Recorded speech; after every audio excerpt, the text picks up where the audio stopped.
welcome back to Hop Editions at the Hop Cartel. I'm your host Mick. This is a special episode. I'm doing the YouTube video and of course the podcast in one go. So I'm going to try and paint the picture for the podcast and obviously interact as much as I possibly can with the YouTube side of it. So it's probably going to get a little bit difficult, probably going to get a little bit sort of wayward of what I'm trying to get across to those who are listening to the podcast, and obviously those with the YouTube, tuning in with the YouTube channel. So we're close to a week after the Lambton Botlow Beer Festival. Had a cracking day, had some really nice beers, tried a lot of beers that I hadn't had before. Spent the day with Dad, Jason from the Charm Homebrewing Experience podcast, also Charm Brewing on YouTube, obviously, and Instagram. He's got a few other platforms there that he likes to use as well. His brother Benny also came up, and his dad Ray. So Benny and Jason obviously from down the Central Coast area, Ray from up the coast, Port Macquarie area. Come and enjoyed what the Lambton Botlow Beer Festival has to offer. So we all had a really good day, and left quite happy and quite full of brilliant craft beers. So also caught up with a couple of other members of social media platforms from Facebook, a couple of the members from Hunter Valley Craft Beer Snobs, also members of We Love Craft Beer, and obviously the members from World Homebrew Club. So we had Benny, Jason and myself, who are all admin. Pretty sure Benny's admin. He's not really active. I don't think that Facebook is, it's something that it's within his daily life, but for a lot of us it is.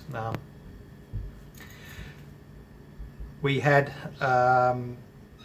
one of the Hunter Valley Craft Beer Snobs members join up to World Homebrew Club. So this is how we've come to meet, exchange details, and obviously he jumped on board for World Homebrew Club. He is a pretty active home brewer. He's very active on the social media side of things as well. And so I'm going to review his beer today. His red IPA comes in at 5.6%, and I'll just mention the first name, Jimmy. Thanks, mate. Thanks for giving me the opportunity to review your beer. So I got 2 bottles from Jimmy. He dropped them off this morning. It's very nice of him. And the notes. As you can see there, I've still got the Lambton Botlow Beer Festival beer card there. I did get all 20 marked off. I had well over 20 though. A lot of us did. We probably had closer to 3.5. Some of us probably 4 litres of beer, and there was only 2 litres on offer to each per card. So we did pretty well out of it.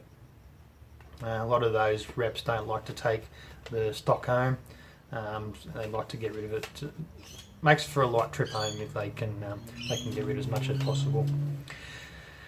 So the tasting, or the beer notes. As I said, I've got 2 of these beers. Really looking forward to trying this one, Jimmy. Thanks again, mate, and really appreciate it. So red IPA brewed by Jimmy, was bottled on the 18th of the 8th, 2019. So it's still quite young, but it's probably one of those types of beers I'd probably like to drink. Not necessarily green, but definitely it's within its carbonation and flavour capabilities at that age it is now. So it says, thank you for taking the time to review my all grain number 2 batch of beer. I'm looking forward to getting feedback on anything to improve this brew, with the hope of entering. This brew hope for entering this brew into the homebrew competitions in the future. So only constructive criticism is what I'm looking for. So he wants everyone to be quite honest with the reviews. That's the idea of doing beer reviews. I'm not a professional brewer by any means. I do my best. The beer itself, as I mentioned, it's a red IPA. It's 5.6%.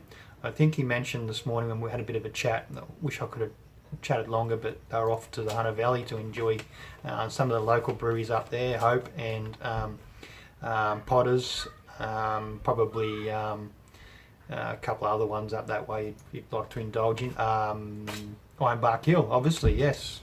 Go up there and see Andrew at Ironbark Hill. 5.6%. The IBU is 62, EBC's 36. Hops used are Warrior, Citra, Simcoe and Centennial. It does state it was cold when you go to, but it says please store the beer cold for 2 to 3 days before trying so that anything during travel does settle down. I'm pretty adamant that wouldn't have been stirred up too much in that short travel to my place. And I do want to get this review over and done with this weekend to give me some content on YouTube and obviously through the podcast. So as I mentioned, I'm trying to do the podcast and the YouTube video at the same time. So I'm obviously trying to show the visual side of things to the YouTube listeners and watchers, and obviously try and paint the picture for the podcast. So yeah, anything that may have been disturbed during the travel does settle down. The platforms for contact for Jimmy are on Facebook. You'll find Jimmy at Jim's Man Cave. That's his beer related, man cave related barbecue / shenanigans profile on YouTube. So Jim's Man Cave. He also has his Facebook profile, Jimmy Michael. I'm going to throw that one out there, and just for those, I wasn't going to mention a surname, but it's on here, so hopefully he doesn't mind me mentioning that. Twitter, you'll get him at Down a Beer. YouTube, Jim's Man Cave again. Instagram, crafty_beer_hunter. And that'll come up as Jim's Man Cave once again, and he is an active user of Untapped, so you'll have 01 Jims, so 01 JIMS. Really top bloke, very down to earth, obviously loves the beer like the rest of us. It was good to catch up, and it's going to be good to continue that friendship, the relationship through beer and home brewing in particular. So I'm going to crack that beer right now and give an honest review if I possibly can. So as you'll see here, this is the Hop Cartel shirts that got made up. Sorry for those on the podcast that can't see this, but you'll be able to head over to the YouTube channel and suss it out, so you'll get the full picture. If you wish to do so, do head on over and check it out. And also, Dad got me the Nomad hat from for the Mountain Bolo Beer Festival. Spend so much money on in store, come out and retrieve your hat from the reps and the brewers there at Nomad. I'll discuss that a little bit more very soon. So I'm going to crack this beer. Oh, nice hiss. I'm just going to give it a nose from the bottle.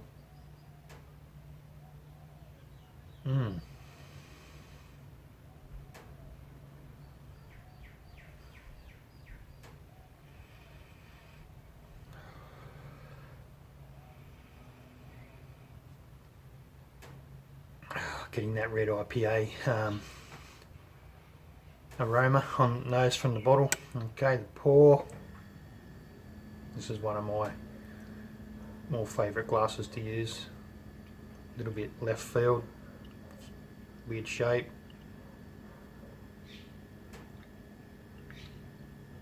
Alright, we've got some being bottle condition. We've got a fair bit of sediment. Hopefully I didn't tip any of that in. A little bit got in, that's alright. Nothing wrong with a bit of texture, a bit of flavour. Actually, I don't think I might have just stopped it at the last second there. That colour, that's bang on. I reckon that colour is bang on. There's that red IPA right there. Lovely.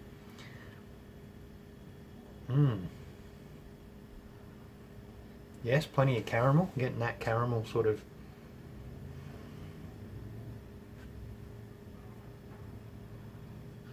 malt caramel sort of aroma.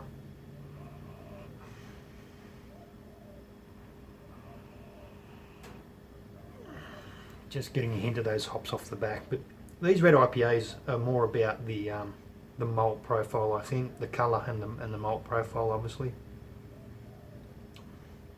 I don't know. This glass is not suited to that sort of pour either. I don't really get much of a head, any sort of carbonation on these beers when I use this glass, but it's the closest thing I've got to an IPA glass. I've broken so many of those IPA glasses. I'm over them, to be honest. Costs too much money for something that doesn't last that long. Anyway, taste.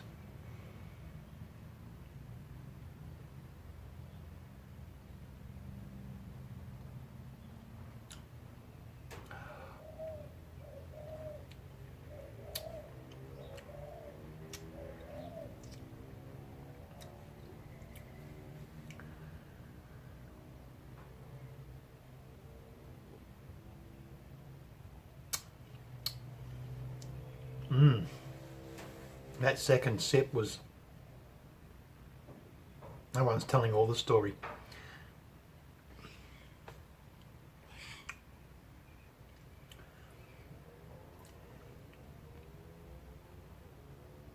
You've done pretty well, Jimmy. I'll tell you what, it's nicely balanced. It's within that profile.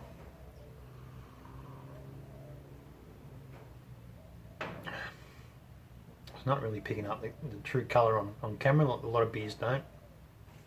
I've got light overhead, so yeah, it's not.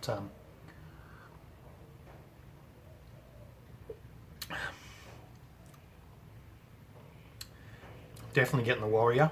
I do have a Galaxy Warrior IPA on tap here. It's only a kit kilo, kit and bits type beer. And I really overdone the Warrior in that, so I'm finding I need to mellow out. I find it a little bit hard to not stomach necessarily. It's starting to get better. I had a couple of glasses last night, and it's a lot better than what it was. So yes, I'm definitely getting the Warrior.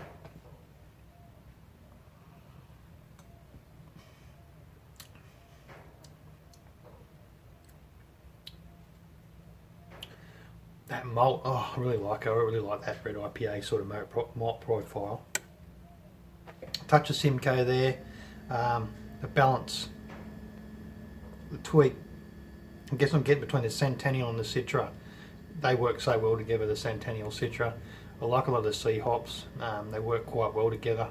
Layered, done right throughout the brew. You do get that just layers of flavour, different sort of things hitting the palate, sort of each sip you get.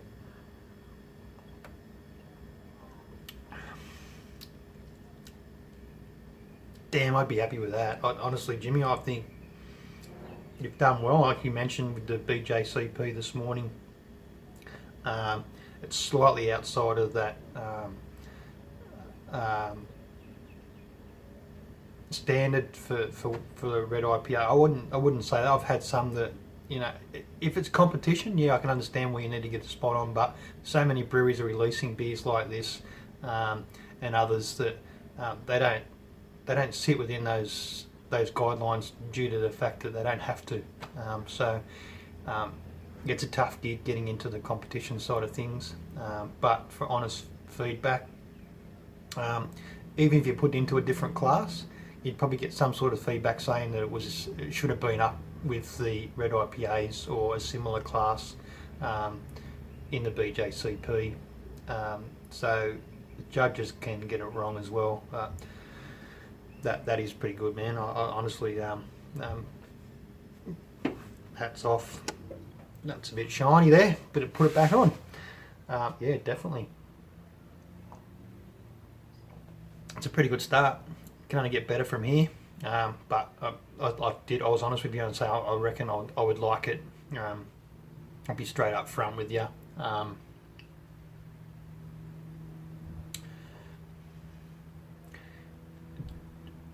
I'm picking up that Warrior really heavy because I sense it so much in that beer that I've got there.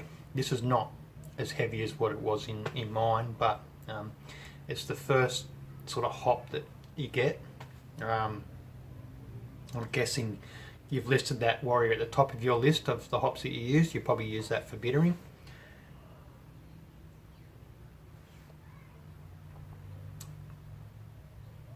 I'm wondering if something a little bit more sort of piney, like a Columbus or similar, backed off a little bit, might change that profile. But I really like the combination of hops you've used there for a red IPA. Yeah, I can't put it down, so yeah, it's nice.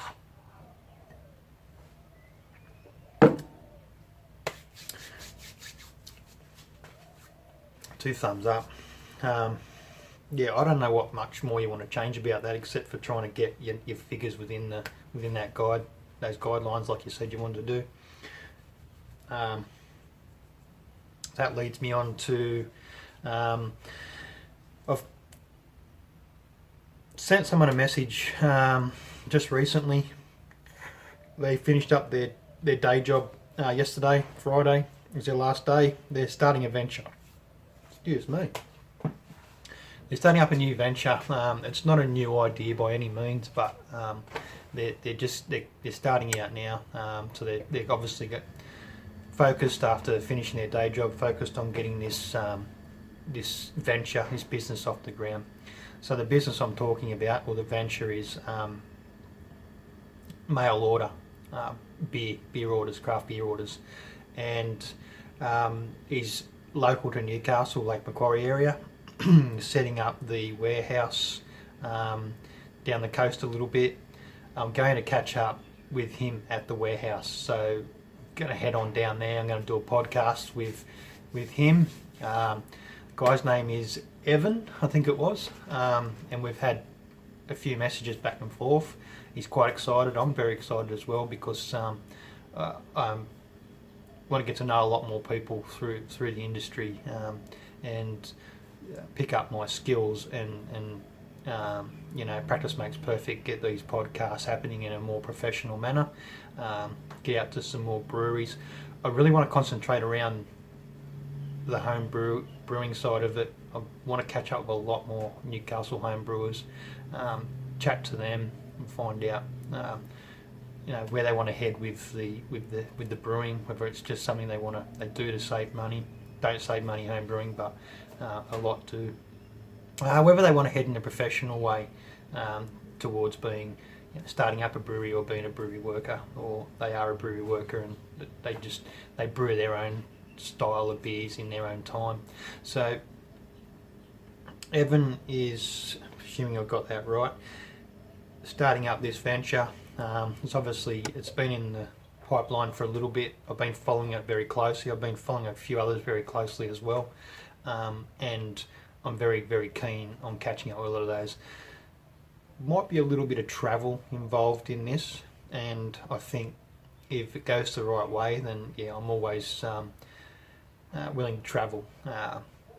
Within approximates. There is so many areas around me that I can just go and do something like this. I can go and talk to someone in a local brewery. I've got a fair few in mind, and I know that they haven't really been approached yet. So, I'm going to work in levels. I think I may just keep going back to that same place, and I'll just pick the brains of people who work at. They all work together or work for the same place, but they might just have different views on the way things are going there. Craft beer breweries are pretty fair in the way they work. They do give an opportunity for their front of house staff, their brewing assistants, whatever sort of department you work for for that brewery, they tend to give you a little bit of free rein on getting involved in what's going on. So that sort of interests me as well. And it's a very happy industry. I don't think I've ever come across someone that I know that works in the industry who's, from front of house to bottle shops to so on. Although I did discuss this with Jimmy this morning, I go to some of these outlets that sell craft beer, and they're not giving the best service. Not always up to scratch with and know their beers quite well. It makes it hard if they're in a bottle shop where they're concentrated, well, not concentrated, but they've got a broader range of, they've got craft beers, and you've got your mega swill, you've got your wines, and you've got your spirits. And depending on what staff member you pick, when you go in, they may just be a whiskey or a bourbon connoisseur, or you might be lucky to walk in and they love their craft beer. They're the ones I really like to talk to, because I'm there for that reason, and they can explain themselves a whole lot more. I'm not going to ramble on too much more about that, but that's where I'm heading with the podcast, I think. So it'll be good to catch up with Evan and discuss a little bit more about his venture, what made him decide to go in that direction, and obviously have a really good chat. So I do want to go. I could go. You could come here. I could go there, or I could actually travel down to the warehouse and do it from the warehouse, where it's more of where I want to go. I want to get an idea about the size and the bigger picture of this venture that he's got happening now.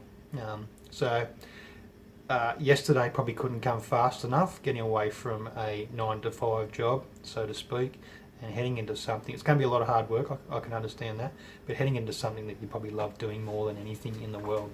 So very good. So yes, we had an amazing day at the Lantern Bottle Beer Festival. As I mentioned, got all my beers ticked off, plus had extras.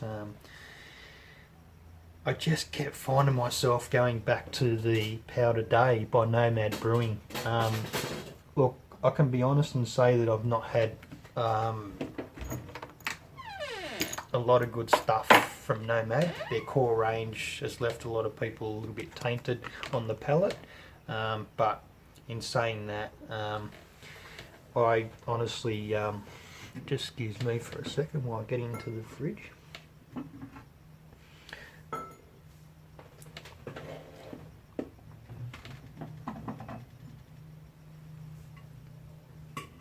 Yeah, I can honestly say I buy their beers. I haven't bought them for a while, but I think I'm loving their limited releases, and their big ABV stuff that they're doing is really, really good. So at the festival, we started off with, I can't remember what we started off with, but we were sort of drawn to that area where it was 2 years ago. The first time I went there, I was drawn to this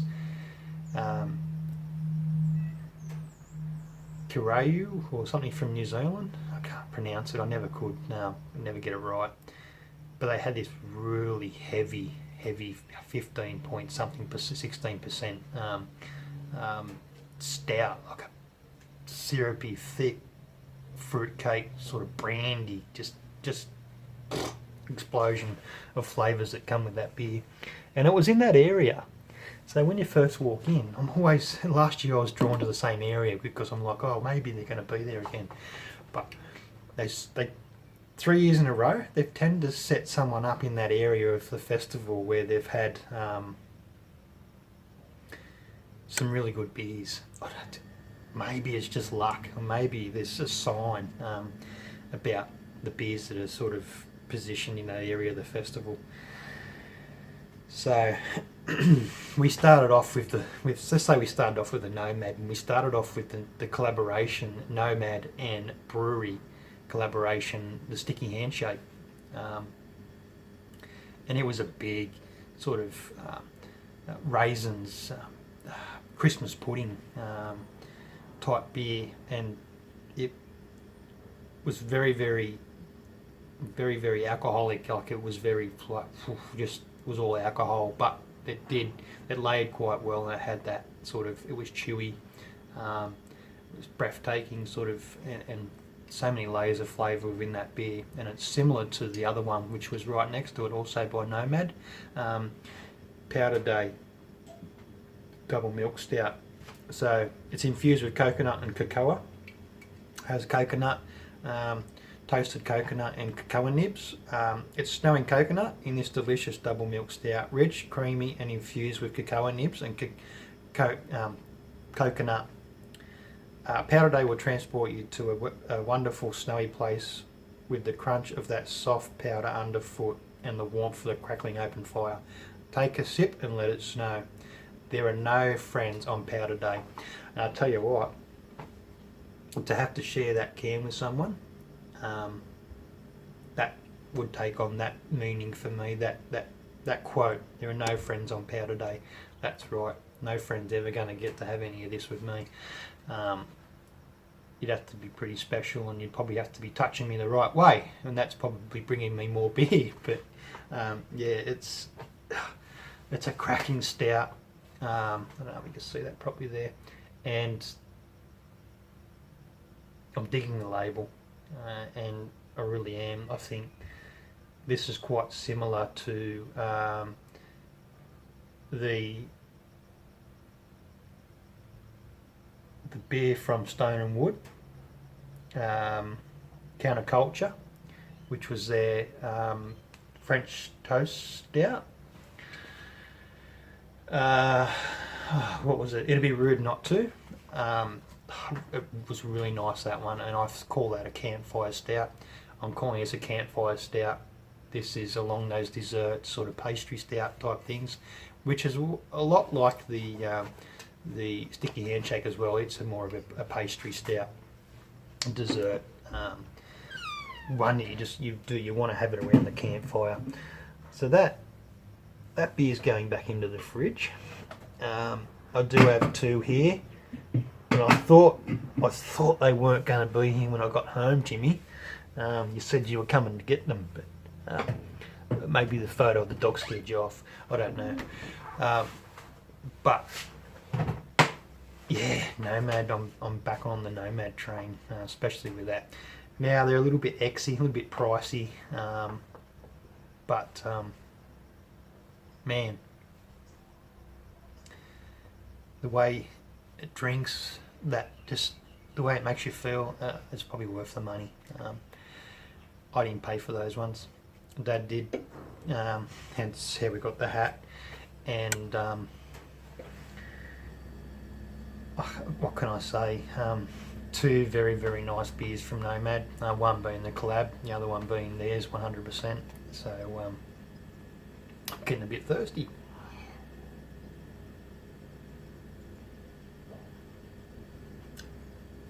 I did obviously try a lot of other beers whilst I was at the festival. I did go back to that one several times. I think I had the sticky handshake twice. Same signature, yep. Two there, 1, 2, 3, 4, 5, 6. I think I had the Powder Day 6 or 7 times. I just, like, it's money, you know, like you're spending $50 odd to go, and you really want to drink those beers that you've never had before, just so you know, you're obviously going to do that. It's common sense, but you're going to go for those ones that you haven't had before, that have got big ABVs. So I also ventured over to Sticks. I had their, and as I mentioned, I was going to try it, their Inside Running Pale Ale. That particular beer, I really wanted to love it for what it is. I think Jeff's doing really good things here in Newcastle at Sticks Brewery, and but I don't know if that particular beer was rushed into the brewery, or just something wasn't right about it. Could have been the hops. I sensed a lot of the sort of real dank sort of flavour to it. Look, I've brewed some of those really dank pale ales here, and I've enjoyed them, but not on a sessionable level. So I think I'd probably purchase some more of that inside running as soon as it comes to can. Or apparently it went to can. It is available, but the labels didn't turn up. I was talking to, I think it was his wife, about that, and the labels didn't turn up, and she said they're coming from China, and the joke was in a slow boat from China. So yeah, it's sort of just trying to break the ice there. I'm hoping to catch up with those guys pretty soon as well. So obviously you had the Sticks Brewery, we had the Murray's Thunderbolt IPA. Really love the Murray's Thunderbolt IPA. Oh, didn't get to Molten Hops. I said I was going to, but I just didn't get there. I kind of got stuck at the Nomad, and then I was jagged sideways to Feral with their Boris. Boris is it's a beast. It is just such a big ABV beer. I forget what ABV percentage it was, but it's the same. It's got everything. It's a barrel beer. I'm pretty sure it is, and it's got it's that spirit, that alcohol just bangs straight up, and the sticky handshake from Nomad was pretty much the same. It's just got that bang. When you have a couple of sips, you know you're drinking alcohol. So Boris, probably had a couple of goes at the Boris. I'm pretty sure different coloured things ticked off on there. You tend to get ticked off try and get ticked off by the same person. So after you've had a fair few drinks at your home, a couple of days after, you're deciphering sort of who's signed off on it. We did venture over to Bent Spoke, had the Big Nut. And I think we had the Bent Spoke ginger beer as well, which was such a nice. It was very sweet, a nice change to the day. Sort of switched it up or switched it down. It was a pretty good ginger beer, so I'd say switched up. Just able to cleanse. I planned on getting to some of the cider, 1 or 2, maybe 3 of the cider stands. Didn't quite get there with the ciders. Wasn't the call for the day, I don't think. We also ventured up to Nine Fingers. We had the Nine Fingers Porter. I can't remember what that was called. Can't remember. Anyway, we had the Nine Fingers.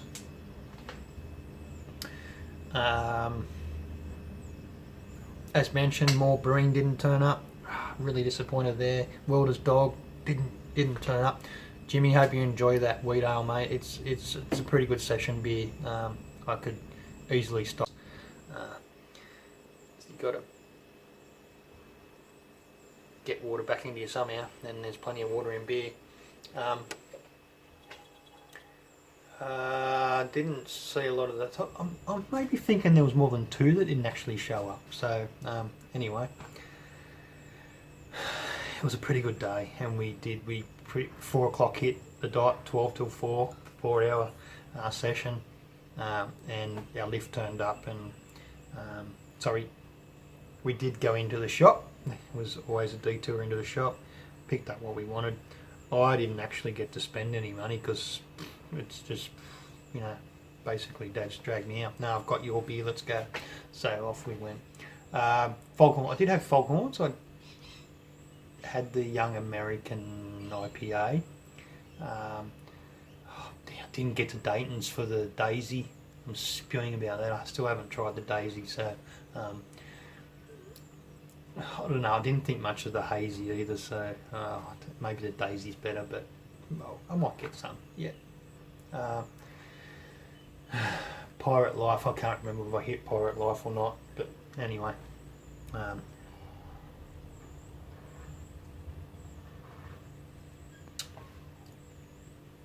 It's got a bit of warmth to it now. It's actually tasting those hops a lot more.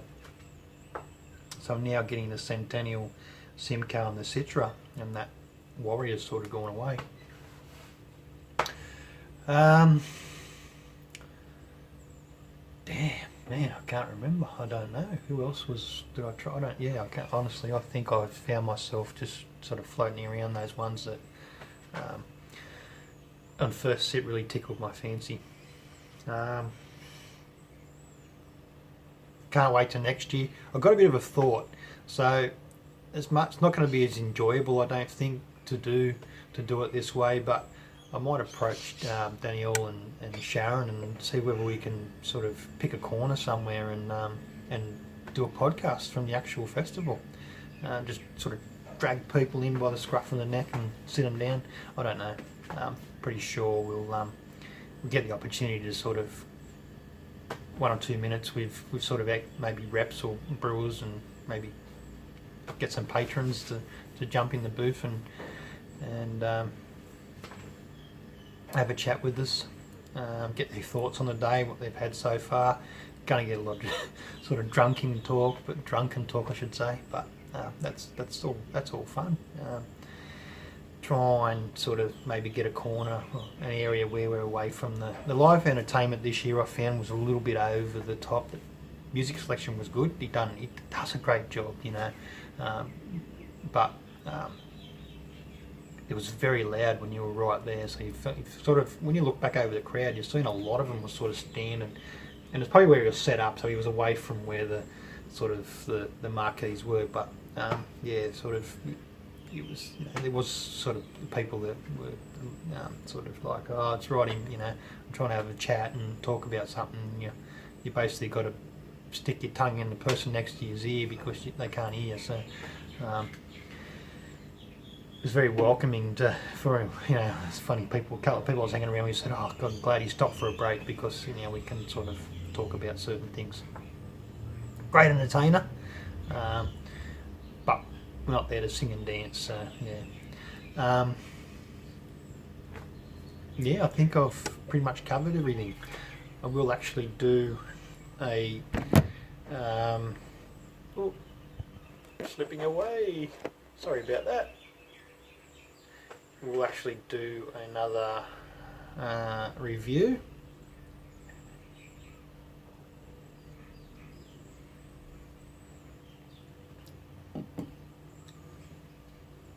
Whilst I'm going, I think it'll be a good idea. Okay, so another review.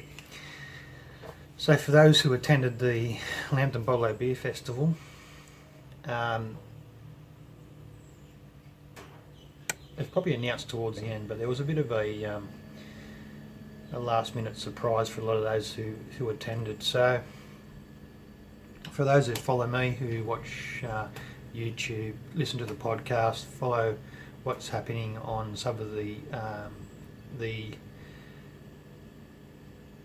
Facebook social media platforms, Sharon, who is the manager at Lambton Bolo Beer Shop, plays a big part in the actual festival as well as the franchise owner. Had a beer made from and named after them, Shaz's Smasher. This was done by Hope Estate, Hope Brewery, and it's a 3.5% pale ale. What an awesome thing to do for someone who's they're so focused and they're so committed to the industry, especially the supply of really, really good craft beer. The acknowledgement of the work that goes into the festival, the running of the shop, and the passion, the love of what she does. And she's got some really good staff there who really enjoy their job as well. So you've got Spencer, Kev, Sharon, obviously. I can't think of the other ones. I've had the pleasure of meeting there at the shop.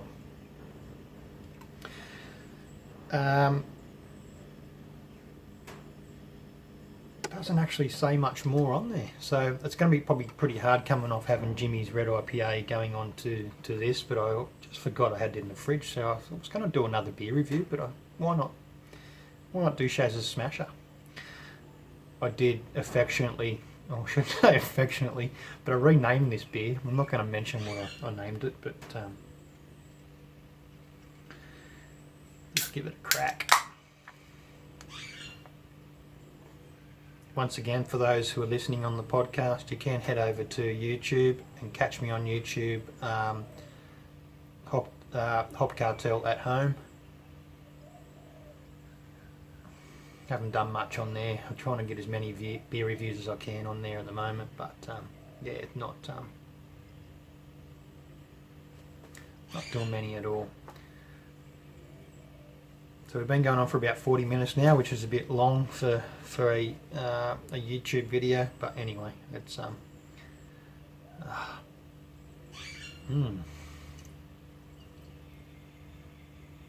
smells of summer. Obviously a session ale.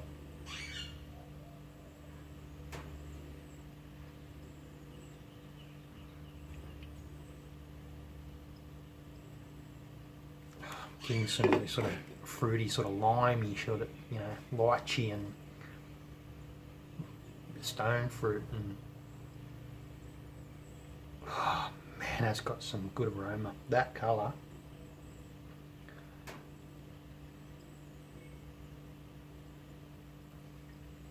Oh, damn.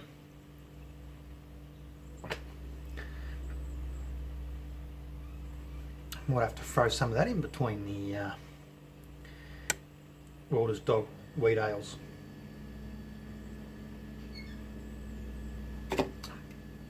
Yarn. It is pretty well priced. I think you get 2 cartons for $100, so $50 a carton. It's pretty good.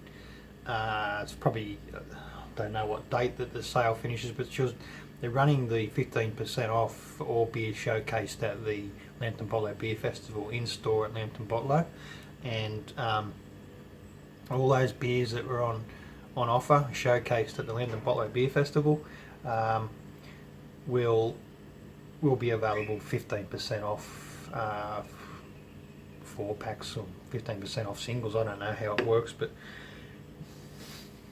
this is good. 3.5, one standard drink, so a couple of those after mowing the lawn goes down quite well. Oh, it's nice. Yeah, it's really nice. They've done well. Nice malt, the hops. Perfect session ale. Perfect session ale. Session pale ale. Perfect. That's all I can say. Might wrap it up there. It's been a pretty long one.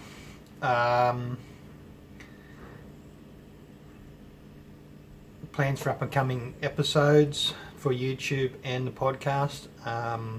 Still a little bit hazy at the moment, but it's gonna come, and I promise you that. Really enjoying this.